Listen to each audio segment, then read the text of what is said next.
Welcome back to our opinion poll 2016. We're now putting the numbers of Tamil Nadu, very important state. 234 seats in the assembly. Yes. And the numbers last time were 203 for the ADMK. With her alliance. With her alliance. That's ADMK plus. This time, with her. Yeah, so the halfway mark in Tamil Nadu is 118. 118. And the ADMK is getting 130. So it's forming the government. Right. But it's in a kind of situation that Mamata Banerjee is in Bengal. I find similarities. The DMK gains from 31 to 70. Which includes a dip in the last 3 or 4 weeks from 101 3 or 4 weeks back. So we'll have to talk about what really changed in the last 3 or 4 weeks. So it's a largely bipolar contest. Jay, you can take it forward. What is interesting is that Jayalalithaa is still maintaining a vote share of close to 40%. 39.1 is what is projected. So very similar situation to Bengal in that. Very similar situation to Bengal. Also very similar, it's a slight setback from the Lok Sabha when she got close to 45% of the votes going on her own completely. True. Right now also she is the only player who's not formalized any alliances. She'll almost by and large on her own. Which is remarkable because nobody ducks anti-incumbency in Tamil Nadu. And with this confidence. And she has been fortunate enough, the opposition is almost completely splintered into 3 or 4 fronts. Right, got it. So you have a situation. Let's get first reactions in. Let's get first reactions in from our panelists. We are delighted this time that joining us on our political analysis team through this election is going to be Sanjay Pinto, who's been an award-winning television journalist for a long time and now juggles between analysis and law. But he's a fine mind, understands the state's politics well. He and I have reported Tamil Nadu and national politics for a long time together in the past. Welcome to our team, sir. K. Pandeyarajan, leader of the ADMK, is joining us. GVL Narasimha Rao of the BJP. We'll analyze the BJP performance as well.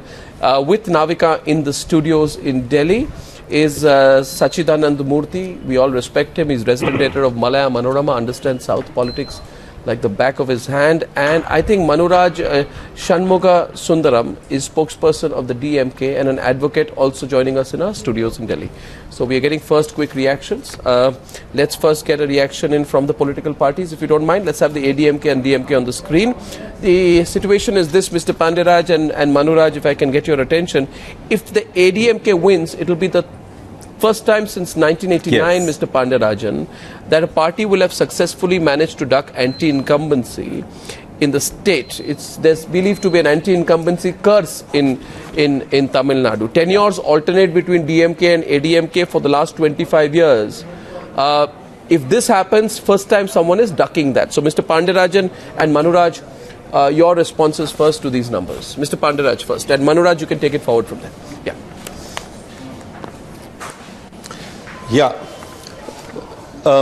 Firstly, I want to correct your perception that ADMK, when it first came to power in 1977, it came to power twice after that, in succession. And the last 5 years of Amma has seen unprecedented welfare schemes in Tamil Nadu, whether it is the greenhouses given to over 3 lakhs of people, or whether it is the priceless rice which has got given to every family as such, and all the culmination of these welfare schemes and the phenomenal amount of developmental schemes which have made Tamil Nadu one into a surplus state as far as electricity is concerned. Phenomenal amount of industries which have come in here, records in agriculture. I think all that, in our view, will lead to much higher. Sir, but tenures have, sir, you have Mr. Pandeyarajan, Mr. Pandeyarajan. I think you are a fantastic politician because you have turned an opinion poll show into you giving an election speech.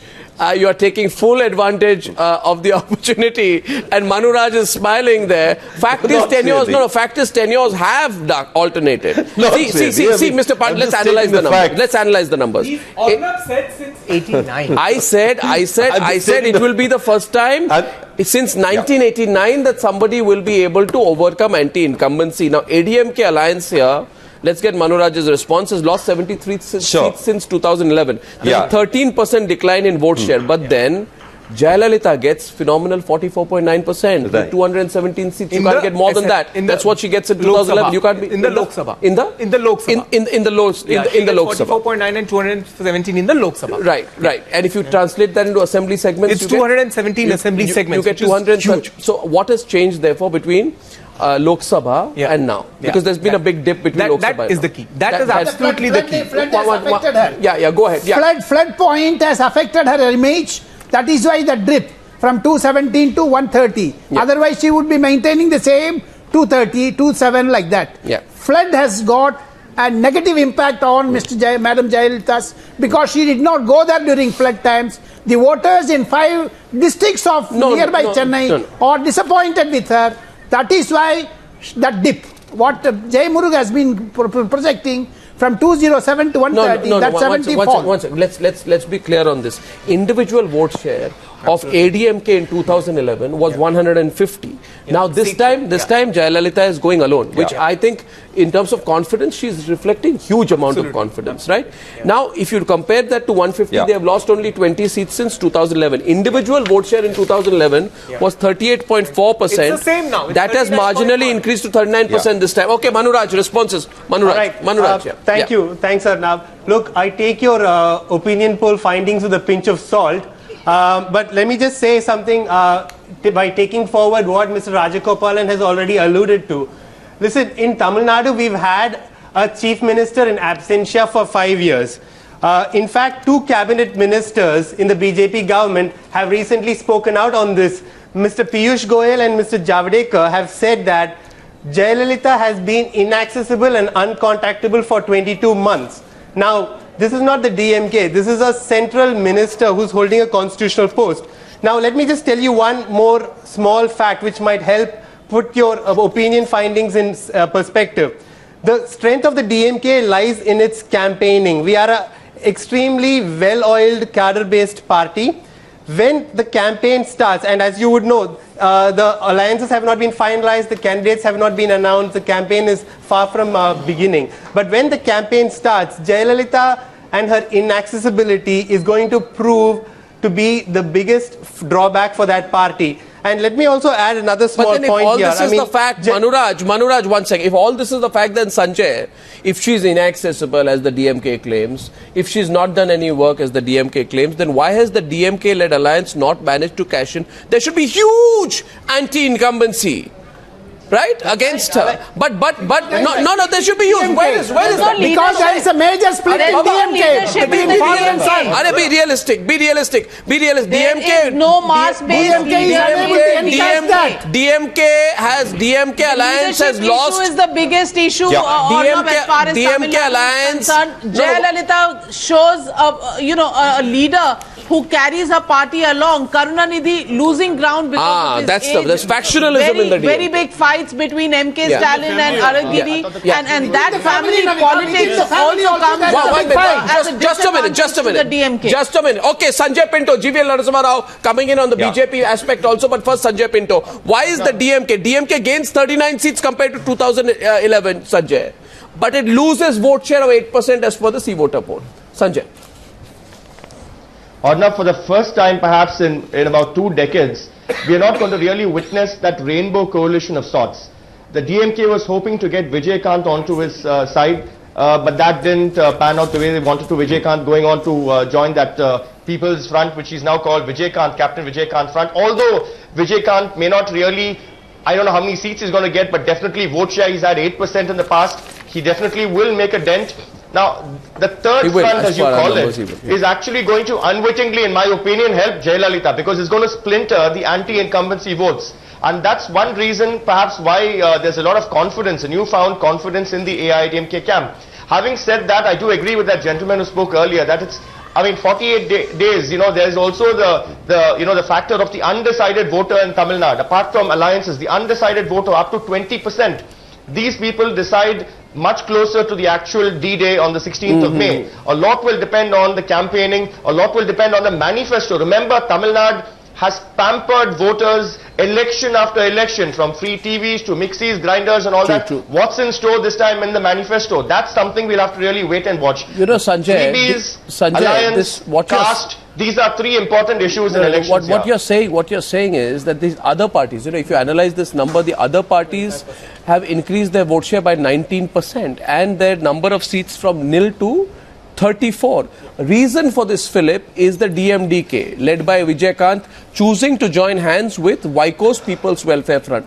His party, I'm not sure. They may, in terms of vote share, whether that vote share will translate into seats is something that we'll have to wait and see. No, his party will actually translate into DMK votes, therefore it will enable Jayalalithaa to win more seats. Yeah, exactly. That's the point. What the point. That's where I agree with it. No, that's what I agree with Rajagopalan, because decision of Vijay to go his own way has, I think, significantly hurt DMK's prospects, because there was a possibility of DMK and DMDK joining hands. With Vijay not joining the alliance, AIDMK ultimately benefits. Can I ask a question here? Who are you asking? We only ask questions. How come a political spokesperson wants to Mr. Shanmugasundaram, Vijay you are losing Vijay is a big jolt to Karunanidhi. Okay. You must accept that. Okay, accept.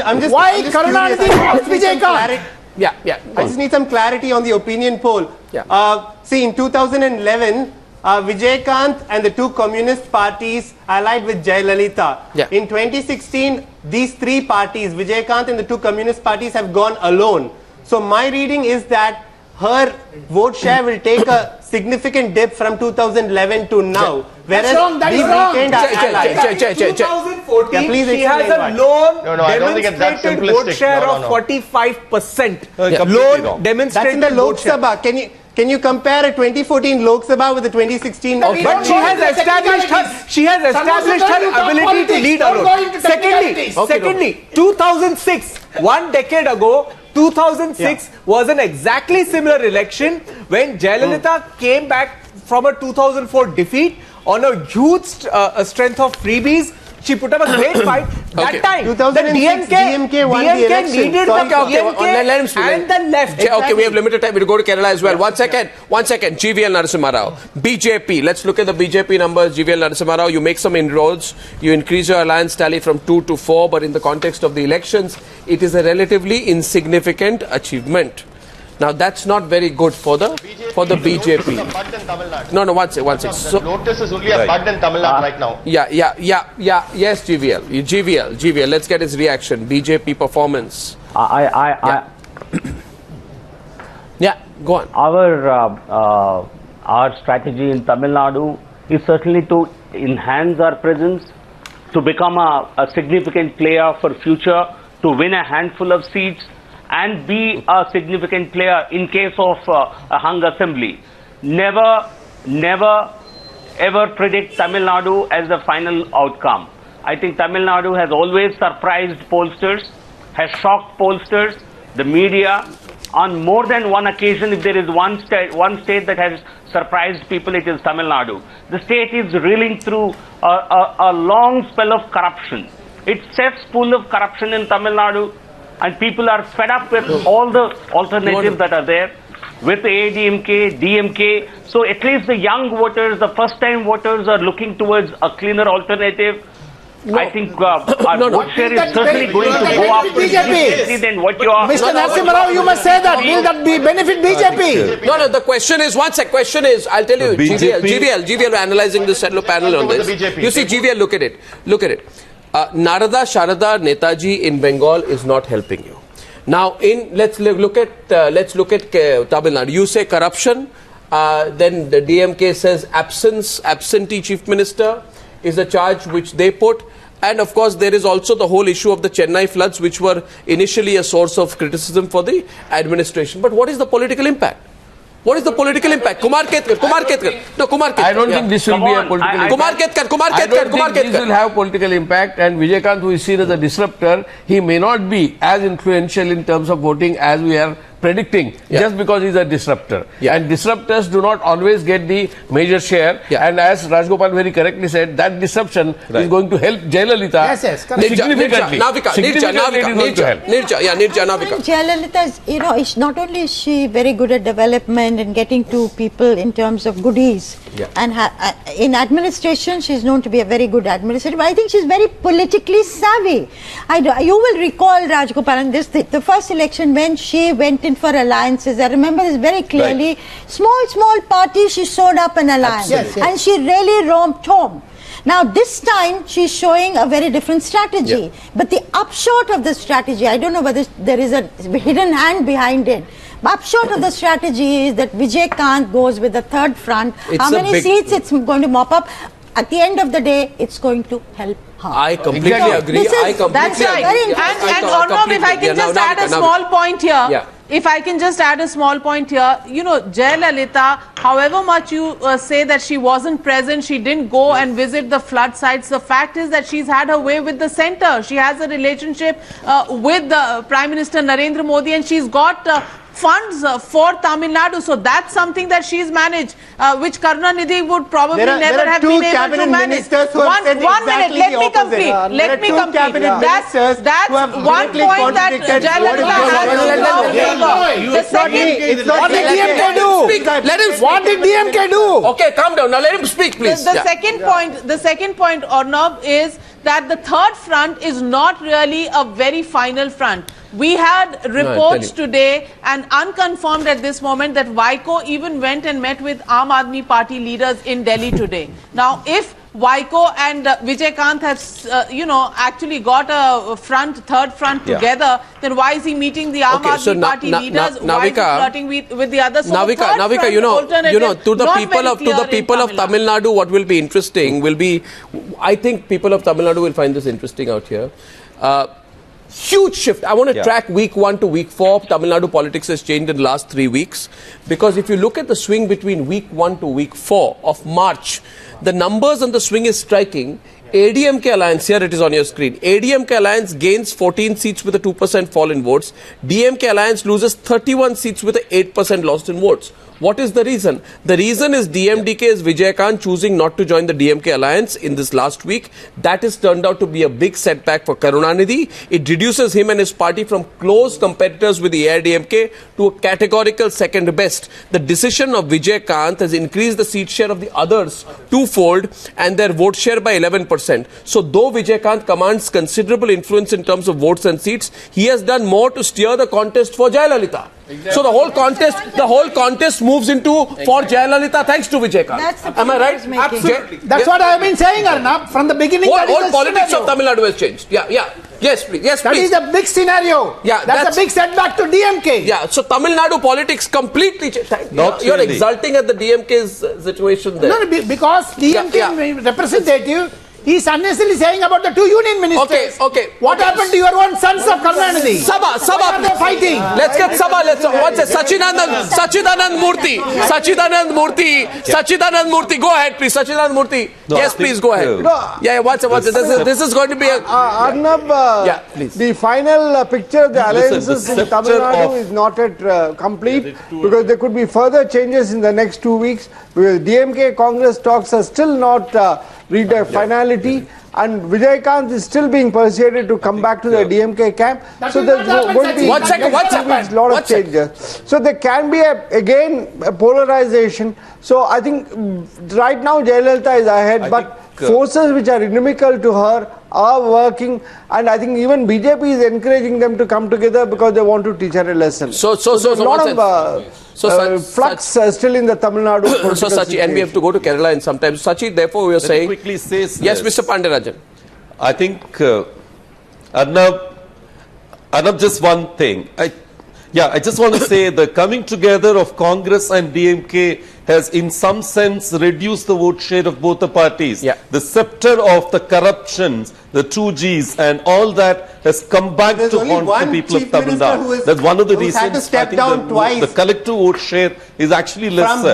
From the post of Chief Minister. In 2015 September, Jayalalitha had to step down. I don't think people... Because people of the corruption. I do not know what the spokesperson is talking about here. The scale that do you know any other Chief Minister in this country who has stepped down twice on basis of conviction on charges of corruption? I'm talking Please about... tell me. Okay, let's go to the Kerala numbers. But the scale...